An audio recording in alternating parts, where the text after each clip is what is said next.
Dios les bendiga, hermanos. Bienvenidos a una entrega más de su canal, La Biblia Abierta con Henry Rosado.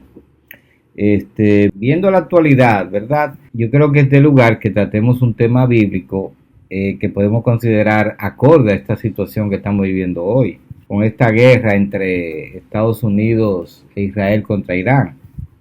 Y es el tema de la venida del Señor. Este es un tema que es de los más importantes, porque obviamente es la culminación del Evangelio, ¿verdad?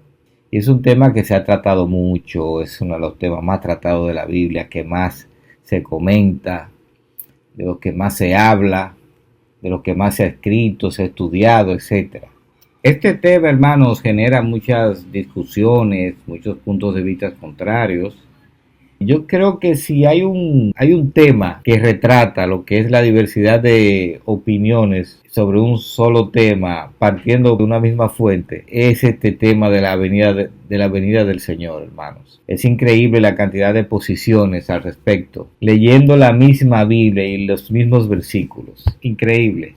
Y la verdad que levanta pasiones, señores. Hay gente que trata este tema de una manera eufórica, y la gente inclusive llega hasta el insulto incluso.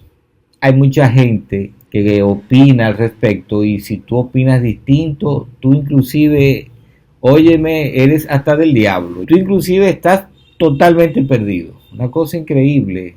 Mucha gente trata este tema, y de verdad que es un tema que es candente. Hay que hacer la aclaración, hermanos, que con relación al tema de la venida del Señor, o de la segunda venida, como dicen algunos, óigame, este no es un tema de salvación. Usted puede opinar, tener una opinión acerca de la venida del Señor o de la segunda venida, por muy equivocada que esté, no se va a perder por esa equivocación. Por muy acertada que esté mi posición acerca de la segunda venida del Señor, no por eso yo me salvo. O al contrario, por muy equivocada que esté mi opinión acerca de la venida del Señor, no por eso yo me voy a perder. Este tema no es tema de salvación, repito. Lo digo porque hay personas que tienen su opinión, y si tú opinas distinto, como dije anteriormente, óyeme, no, prácticamente tú eres, no, el diablo te está dirigiendo. Una cosa increíble, hermanos. Y ya tú te vas para el infierno. Hay gente que lo lleva a esos extremos. Sí, podemos ver que si tenemos un concepto lo más certero posible del tema, eso nos ayuda muchísimo, o sea, nos aporta a la salvación, porque nos aporta en el conocimiento, obviamente. O sea, de esa manera sí podemos verlo, o al revés. Si tú tienes una posición bastante equivocada, entonces estás en el error, o estoy en el error, y eso puede incidir en cierta manera en mi salvación, podría ser, pero de una manera muy lejana, vamos a decirlo así. O sea, el tema como tal, per se, como dice, el tema como tal de la venida del Señor no es tema de salvación, eso que quede claro. Porque hay personas, ¿verdad? Como dije, que tratan con mucha pasión este tema, y prácticamente lo enseñan como que si tú no estás a favor de lo que ellos dicen, tú estás perdido. No, ya cuando usted vea eso, ya usted sabe que usted está delante de una persona que se descalificó inclusive para tratar ese tema. Entonces, fíjense, hermanos, este tema de la venida del Señor, según yo observo, amerita de muchos puntos a tener en cuenta para tratarlo con la mayor objetividad posible. Yo noto que hay mucha ligereza al momento de tratar este tema. Sencillamente Jesús se fue y vendrá. Observo que no. Yo veo como que hay que tener en consideración muchos puntos para abordar certeramente este tema de la venida del Señor. Y observo que por el contrario, se trata de una manera sumamente ligera. Este tema amerita de mucho tiempo, se puede tratar desde muchos puntos de vista, y en nuestro caso, en la intervención de hoy, que pretendemos que sea lo más corta posible, lo vamos a tratar a partir de una especie de analogía. que nos va a ayudar a entender con un criterio más depurado este tema de la venida del Señor. Nos va a aportar mucho esta analogía que, según mi criterio, ¿verdad? Según mi opinión, nos va a aportar mucho en el entendimiento de la venida del Señor, este tema de la venida del Señor. Previo a la analogía, sí, vamos a tratar unos cuantos puntos que son de lugar traerlos a colación, ¿verdad? Antes de entrar a la analogía con la cual vamos a tratar este tema de la venida del Señor en esta ocasión. Fíjense, hermanos, hay un punto a tomar en cuenta, no solamente en este tema de la venida del Señor, sino en todo tema bíblico, en sentido general, y es lo que yo llamo postulados fundamentales del cristianismo. Son esas verdades incuestionables, tan incuestionables, que aún aparecen toda amalgama de opiniones religiosas, de religiones, y sin embargo concuerdan en esos postulados, en esos puntos. Por ejemplo, Jesús es el Mesías. Eso es una verdad fundamental del cristianismo. Es el Hijo de Dios. Fíjense que por muy disímiles y por muy contrarios que se encuentran los grupos religiosos, las religiones, por muy contrarias que sean, ellas están de acuerdo en que Jesús es el Mesías y que es el Hijo de Dios.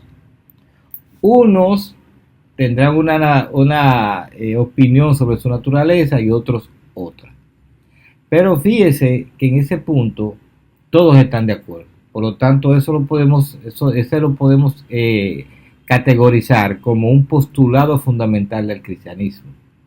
Que hay un solo mediador entre Dios y los hombres, Jesús, ¿verdad? Eso es una verdad fundamental del cristianismo. Que para acercarnos a Dios tenemos que aceptar a Cristo como nuestro Salvador. Es una verdad fundamental del cristianismo. Entre otras verdades. O sea, hay muchos puntos que son verdades fundamentales del cristianismo, postulados. Esto es muy importante tenerlo en cuenta, porque esto nos ayuda a refinar nuestra fe, a refinar lo que nosotros pensamos en los diferentes puntos bíblicos o temas bíblicos, en lo que nos han enseñado, en lo que escuchamos a diario. Y óyeme, es excelente tener esa especie de pauta bíblica. Ya tú sabes que si una persona se salió de un postulado, ya tú vas por ahí entendiendo por dónde ve el asunto. Por ejemplo, una persona que dice ser conocedor de la Biblia y viene y nos dice que él entiende que Jesús no es el Mesías, que Jesús no es el Hijo de Dios, aunque él cree en Jesús como su Salvador, oiga qué lío, ya uno está entendiendo, bueno, que esa persona no está muy clara en el asunto. ¿Por qué? Porque está violando un postulado fundamental del cristianismo. Cuando nos dicen que aparte de Jesús, por ejemplo, la madre de Jesús, María, también es intercesora ante los hombres, ya eso inmediatamente choca con un postulado del cristianismo que nos dice en texto y contexto que Jesús es el único mediador entre Dios y los hombres. O sea, no hay otra persona. O sea, ya esa afirmación choca con un postulado fundamental del cristianismo. Y es bueno entender este punto, que uno lo lleve, ¿verdad? Lo tenga presente siempre. En el tema de la venida del Señor, hay dos postulados fundamentales que yo veo, según mi apreciación, ¿verdad? Y es primero que hay dos venidas del Señor. El Señor vino humanamente y va a venir glorificadamente, o sea, en gloria. La venida humana hace 2000 años vino como cordero para ser sacrificado, para morir por nuestros pecados. Fue visto por los israelitas, tuvieron contacto con él en aquella época. Ok, murió, resucitó y ascendió. Esa es la primera venida. Y otra venida, una segunda venida, que el Señor vendrá ya no como cordero, sino como juez. El Señor va a venir en su gloria, de una forma glorificada, como juez. Viene en esta ocasión para ser visto por todos, dice Apocalipsis, todo ojo lo verá, distinto a la primera, o distinta a la primera. Y en esta ocasión el Señor entonces va a resucitar a los muertos en Cristo, es decir, a su iglesia, tanto gentiles como judíos, los que no eran israelitas, como los israelitas o judíos, por ejemplo el caso de Pablo, de los apóstoles, todos eran judíos, van a resucitar cuando venga el Señor, porque ya en Cristo no hay ni judío ni griego, como dice Pablo. Entonces el Señor viene a resucitar su iglesia en un último día, y donde ocurrirá obviamente el arrebatamiento, porque es un último día, los días los miden, son medidos por la rotación de la Tierra, quiere decir que va a ser esa última rotación de la Tierra. Con la Tierra de su última rotación se va a detener. ¿Qué va a pasar? Que las cosas van a salir hacia arriba, van a salir expulsadas hacia arriba, pero en este caso solamente será la iglesia. Por eso Pablo habla, o la Biblia habla, de arrebatamiento. Obviamente los muertos en Cristo van a resucitar, y los vivos ese día, como explica Pablo, van a tener un cuerpo glorificado en un abrir y cerrar de ojos, y la iglesia se va con el Señor, la recibe el Señor en el aire y va a ser llevada a la presencia del Señor, en lo que se restaura este universo, esta tierra, este cielo manchado de pecado, que será cambiado por un cielo nuevo y una tierra nueva. Esos son postulados fundamentales, entiendo yo. Hay dos venidas, la venida humana y la venida glorificada. En la venida en gloria va a ocurrir la resurrección de los muertos y el arrebatamiento de la iglesia en el último día. Entiendo que esas son verdades fundamentales del cristianismo. Por eso es muy importante tenerlo en cuenta al momento de tú dilucidar o estudiar o entender el tema de la venida del Señor. O sea que si nos topamos de frente con una teología que nos dice que hay más de dos venidas de Jesús, como yo oigo por ahí, y desligando la venida del Señor del arrebatamiento, ya uno entiende de inmediato que estamos frente a una teología que está en franca contradicción con postulados del cristianismo en torno a la venida del Señor.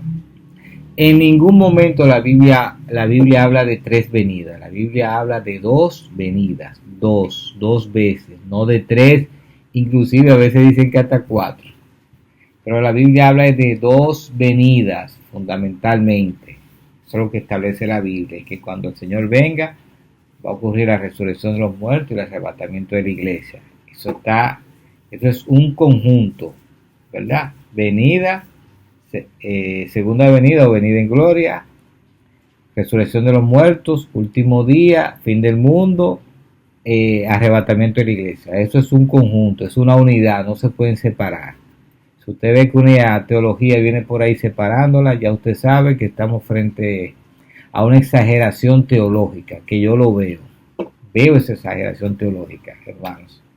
Cuando me topo de frente con esa teología, usted la ve por ahí por YouTube, usted la pone, inmediatamente tú ves que hay una exageración en la teología.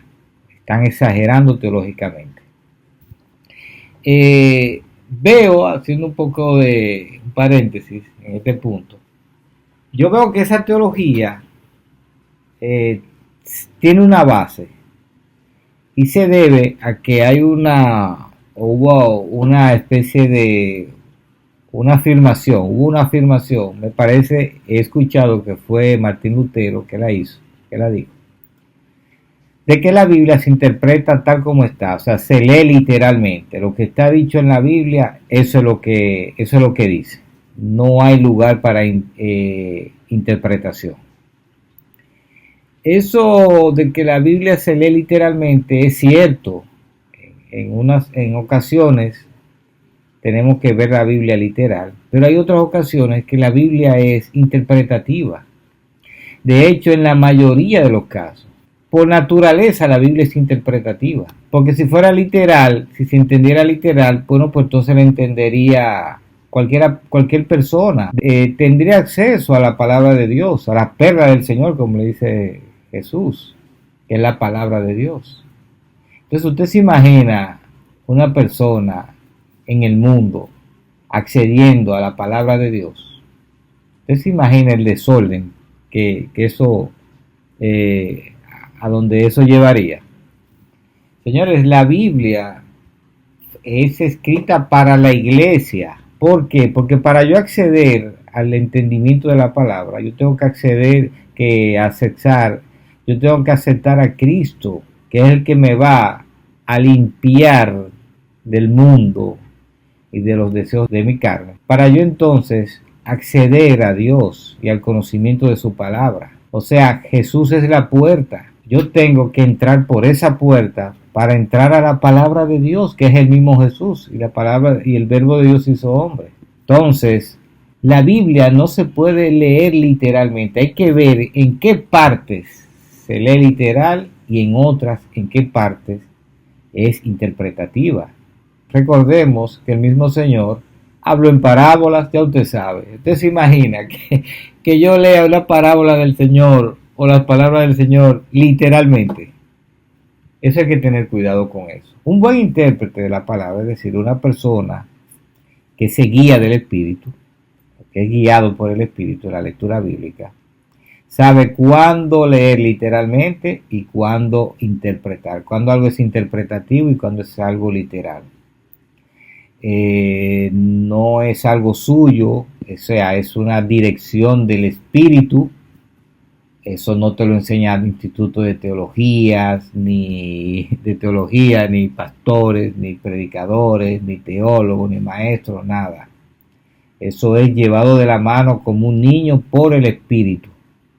Él es el que te va a decir, mira, aquí es interpretativo, aquí es literal. ¿Ven? Por lo tanto, esa afirmación, no sé si fue Martín Lutero que la dijo, alguien que me corrija, esa gente que sabe más de historia de las iglesias que de la Biblia, que me corrija si fue él que lo dijo, pero alguien dijo esa palabra y eso se expandió en el mundo evangélico hasta el sol de hoy. Señores, y hay gente que te lee incluso el Apocalipsis literalmente, usted se imagina. Leer el Apocalipsis de forma literal, entender que lo que está dicho ahí es literalmente, con el respeto, ¿verdad? Cada quien tiene su libertad de creer lo que quiera o leer la Biblia como entienda. Pero óyeme, no, hermanos, vamos como a distinguir las cosas y vamos a poner las cosas en su orden. Tenemos que saber cuándo es literal, cuándo es interpretativo. Eso lo traigo a colación porque el hecho de que de que escuchemos personas decir que hay más de 2 venidas, que el Señor viene 3 veces y que desligan la venida del Señor del arrebatamiento, ya eso me dice a mí que hay un problema de interpretación.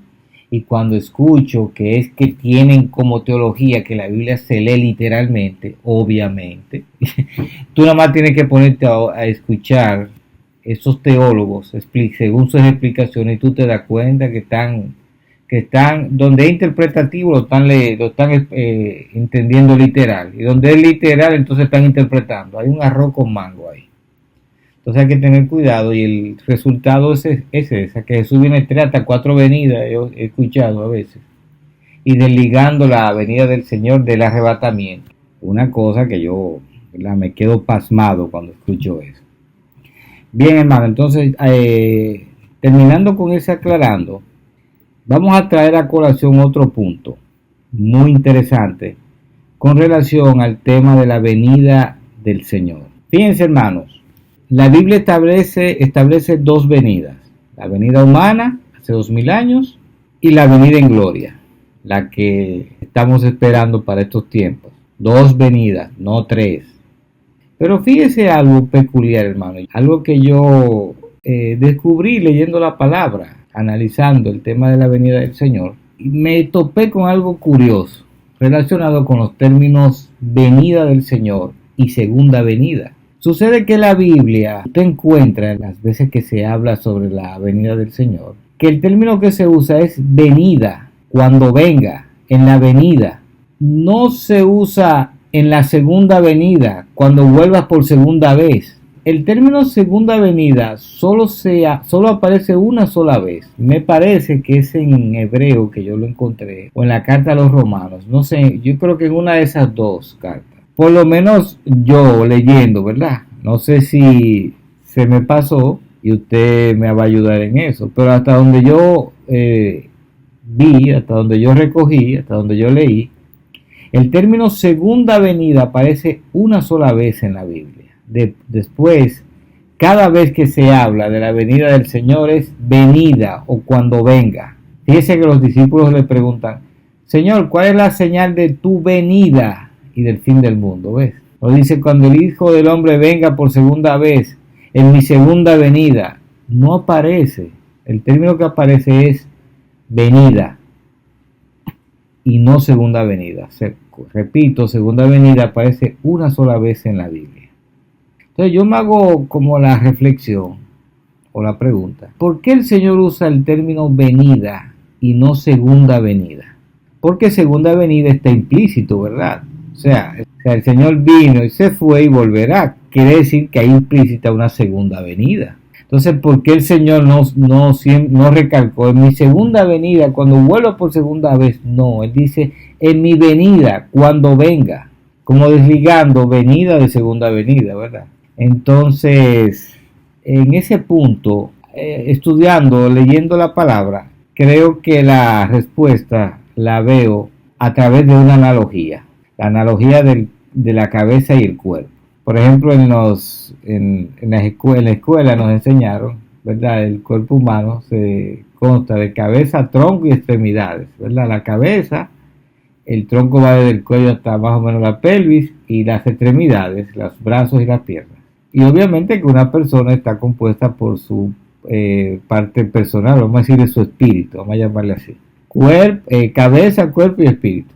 En el caso de la que nos compete, vamos a tener lo del tronco y las extremidades como el cuerpo.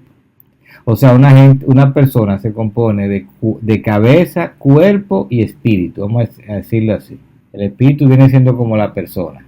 O sea, que donde quiera que usted y yo estemos, estará nuestra cabeza pegada a nuestro cuerpo, obviamente, y nuestro espíritu, nuestra persona, nuestra identidad, la parte espiritual nuestra. Eso es indisoluble. O sea, ahora mismo yo estoy hablando con usted y mi cabeza está pegada a mi cuerpo y está accionando dentro de mí mi espíritu, mi persona. Igual a usted. Si una persona está nadando, está su cabeza, su cuerpo y su espíritu juntos.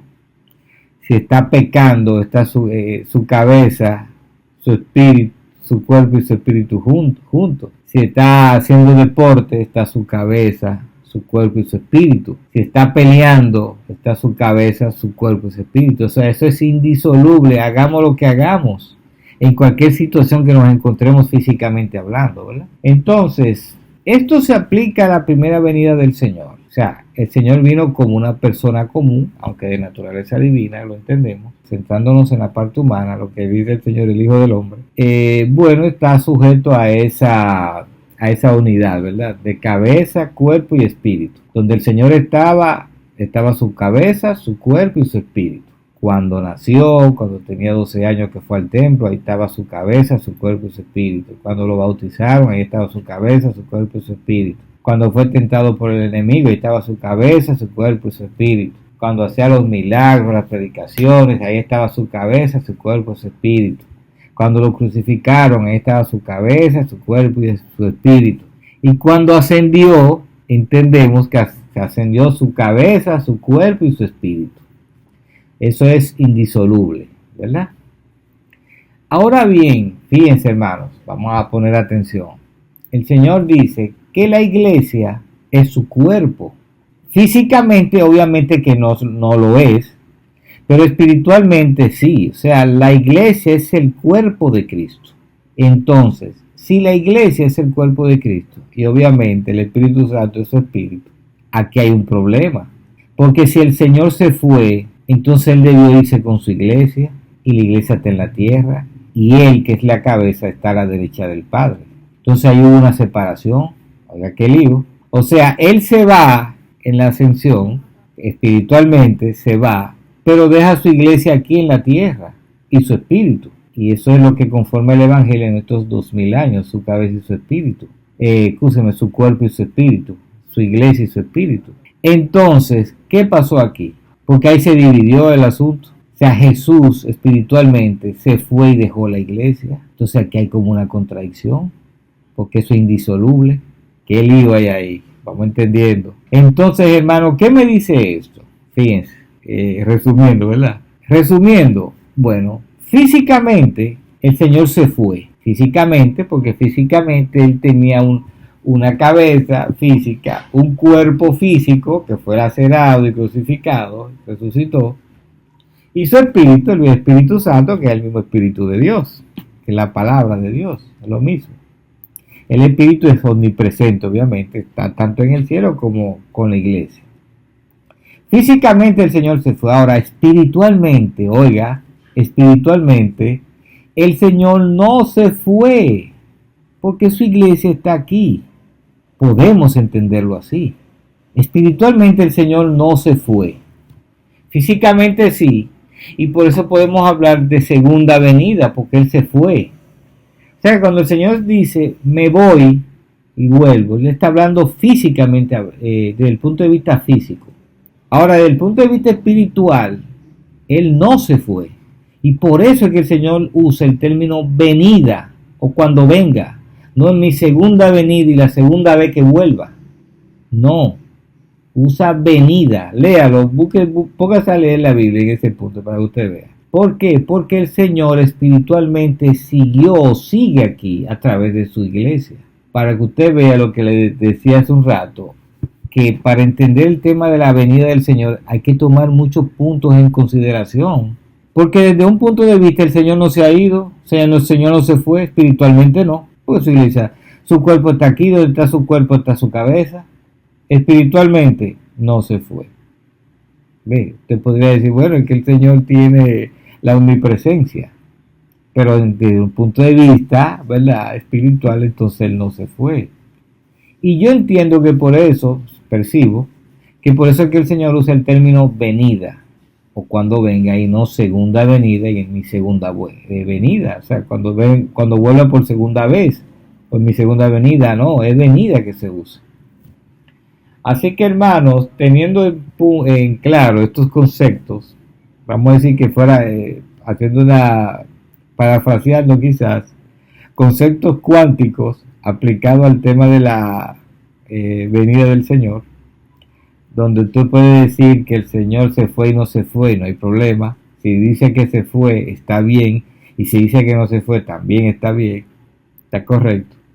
Puede decir venida o segunda venida, haciendo la aclaración, hermanos, de que el término segunda venida, que aparece una sola vez en la Biblia, sin embargo, nosotros ese es el término que repetimos, para que usted vea cómo los hombres influencian en nosotros. Por eso hay que leer la palabra, hermano, estar atento. ¿Qué dice la Biblia y qué dicen los hombres? Las veces que uno siempre repite, la segunda venida, y usted busca en la Biblia, y ese término no aparece prácticamente, es en la venida del Señor, cuando venga el Señor, ¿ves? Ve.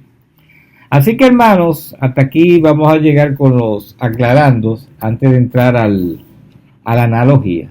Así que en la segunda parte ya vamos, teniendo en cuenta estos puntos, vamos a entrar a la analogía que le da cuerpo a esta intervención en este instante, a esta intervención acerca de la venida del Señor.